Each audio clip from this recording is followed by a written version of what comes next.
Hello viewers, welcome to our new video. इस वक्त हम मौजूद हैं Shah Alam market, shoe market में, और हम सामने देखते हैं हम आए लजीज़ा बिरयानी हाउस में। चलते हैं जी।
ये ले बहुत ये ले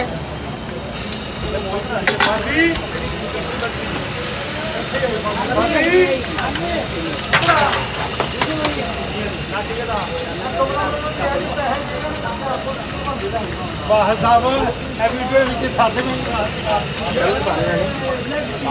साथ इधर भी कैमरा घुमाओ मेरे साथ भी जाके मेरा चेहरा भी साथ है पता लगे।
समीर किधर है?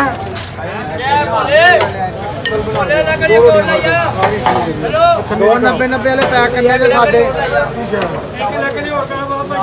आगे 50 खाली चावल नजब पेटर दो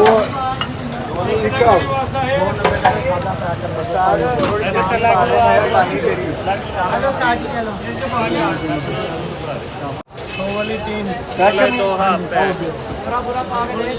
280 मेरा की बच्चे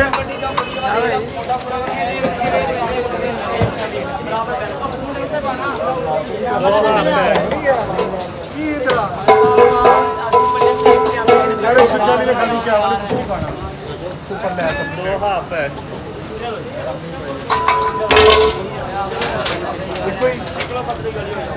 चलो दो हाफ पैक चुकी आ रहा यार शाहरुख खान आगे यार चलो दो हाफ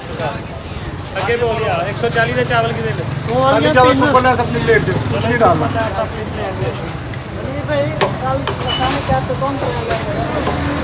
140 के चावल सालन पालक डालना भाई ये 140 के चावल उन्होंने डाल दो मेरे लगा दे यार प्लेट पैसे तीन सादा पैक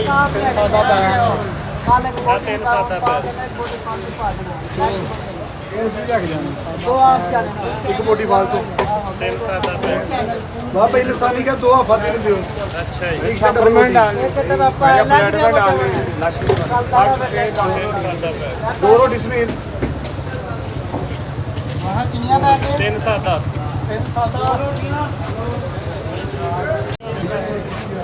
हाँ जी रुको बंदा ना नीचे आवे बस